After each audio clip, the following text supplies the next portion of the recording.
Hi everybody, this is Laura with Krazy Kool Cakes. I'm coming to you with another awesome tutorial. I've had a lot of requests for this, and this tutorial is going to be about how to very easily and quickly create a beautiful quilt pattern on any cake tier. So here I already have a really nice Tiffany blue 6-inch cake tier covered in fondant, and all you're gonna need for your quilt pattern is you'll need some paper.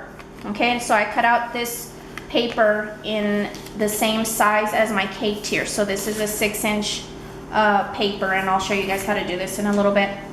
This is a 90-degree drafting triangle. You don't have to have this. You can use any ruler. I like this because of how I can hold it in my hand, but you can use any ruler. And then also you're gonna need a ruler, okay?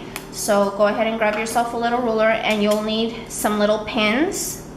Okay, and then you can use one of these little pins or just use another little pin to poke holes in your cake.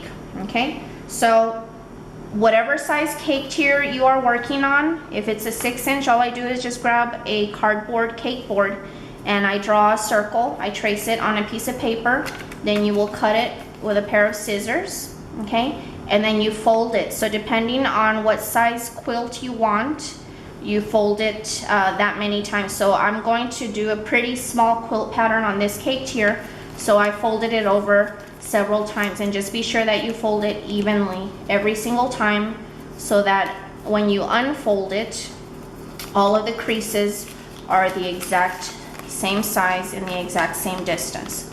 So when you folded the paper, as you notice, it's not flat, okay? It's not flush. So what I like to do to hold it down is I put it on top of my cake. I take a little pin and I'm going to center the piece of paper and hold it down with the pin. All right. Then the next thing I'm going to do is to make sure that this thing isn't flapping in the wind. I'm going to take a few more little pins just to help me hold it down. I'm gonna have a cake topper on this cake tier, so I'm not worried about any tiny little holes that will be visible. If you don't want to put little holes on your cake, then just do a really good job of holding it down with your fingers as you're working, or have somebody help you. Okay, so these pins are just to hold the paper down. No big deal. Maybe a couple more.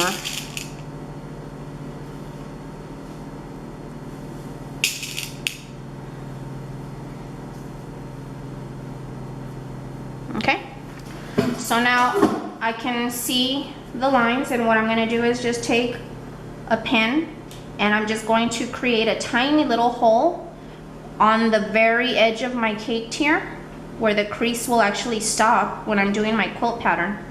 And make sure that you make it big enough to where you can see the hole, okay? We're making a holy cake, okay? So there's my first little tiny hole, and you can see it lines up with my paper and my blue finger, okay? Okay, here's the next hole. So just make a tiny little hole at every line. Nice and easy.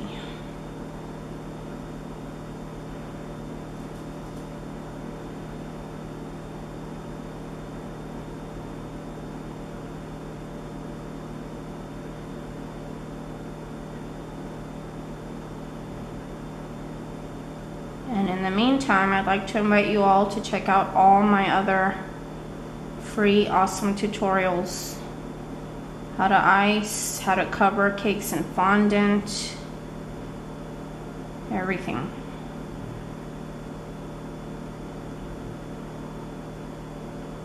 Okay, so there's the first hole that I made.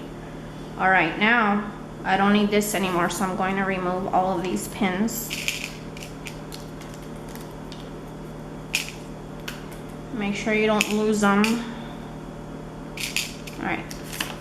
So now what I'm going to do is take my ruler, okay, and I'm going to line it up with the hole and make sure it's nice and straight.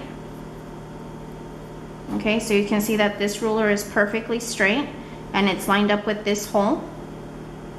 And you know that it's straight if the bottom of the ruler is totally flush up against the cardboard. Okay, so I have my straight ruler, I'm holding it straight right next to the little hole, and then I take my pin and exactly at the bottom I make another tiny little hole. Okay, you see that little hole? Now that's all you're gonna do all the way around. Line up your ruler next to the next hole and then make a tiny little pinhole at the bottom. Nice and easy.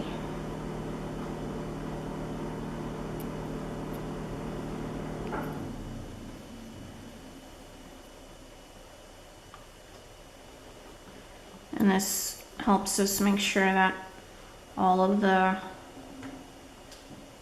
holes are lined up, perfectly spaced.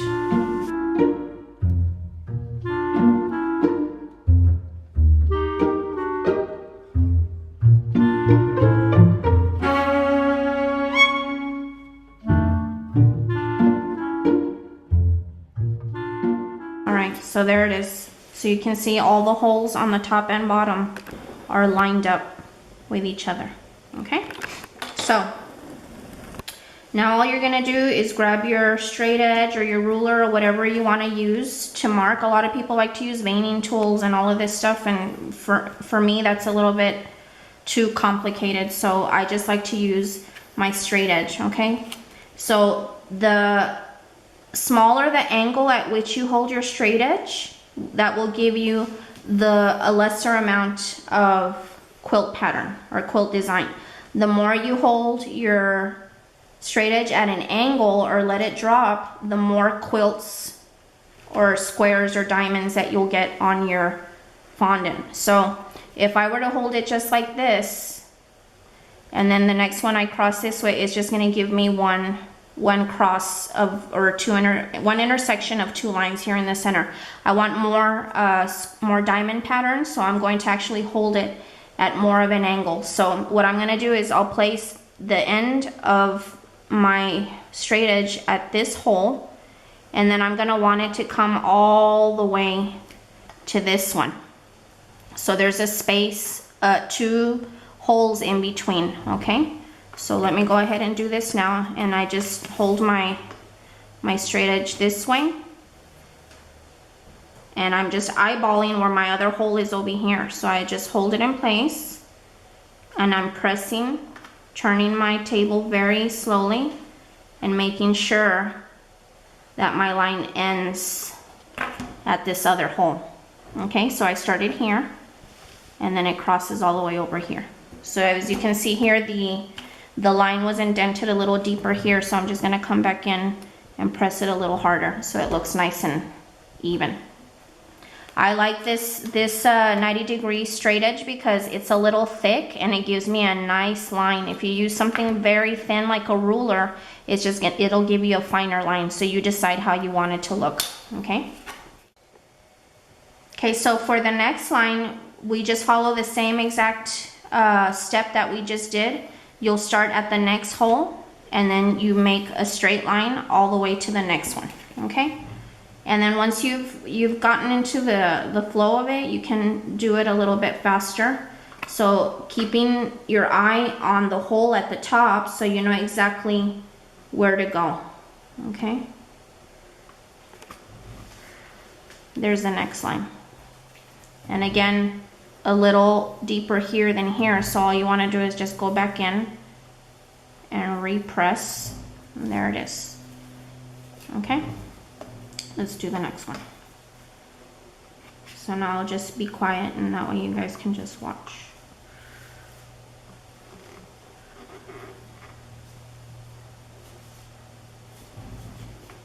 Okay, and be careful that you keep it straight.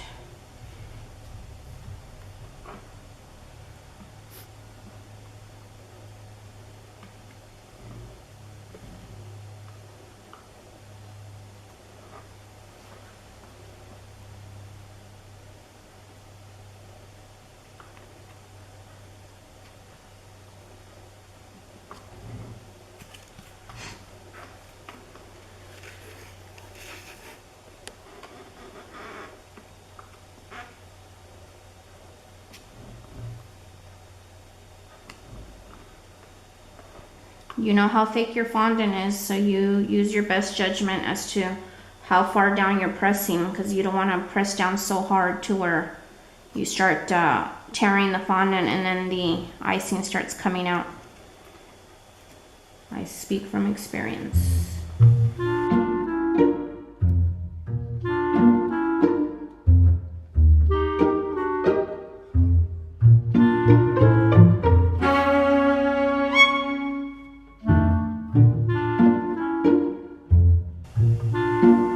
It helps to have peace and quiet when you're doing this.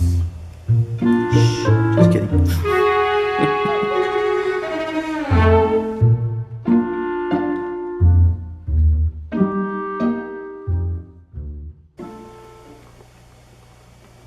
Okay, so that actually looks pretty cool. Even if you left it like that, that would be awesome.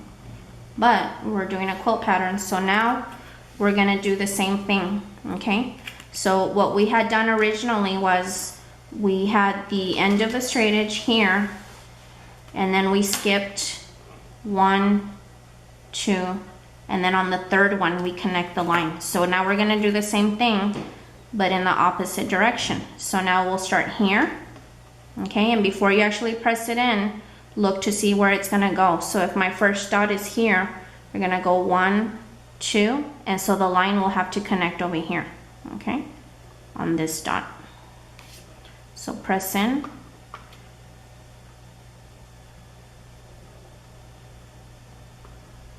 Okay, there's the first line. Now the rest is easy. You just connect the dots, okay? Start here at the bottom, find the next hole.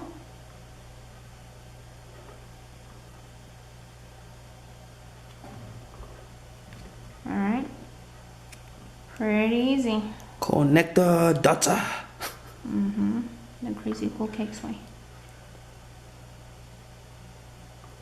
My husband is half Chinese, so when you hear him, quarter Chinese. when you hear him imitating Mr. Miyagi, you know why. Oh, you very, very funny.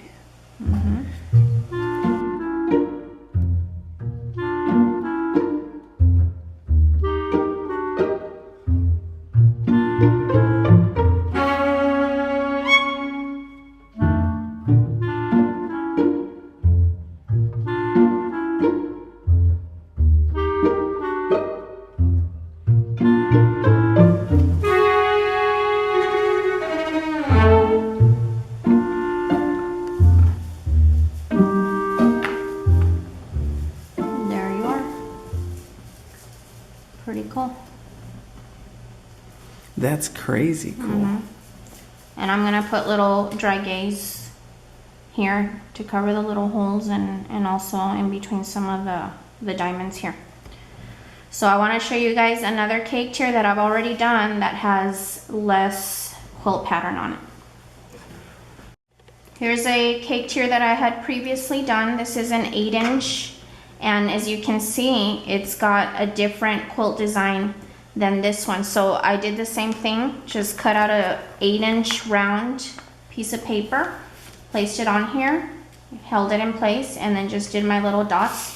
So this is what I wanted to show you, that if you hold the straight edge at a higher angle, or less angle I should say, then it'll give you a different design. So this is a really cool diamond pattern by just doing it this way. The one that we did over here, we held the straight edge at a slighter angle. So again, the more you lower your straight edge, the more quilts you'll get.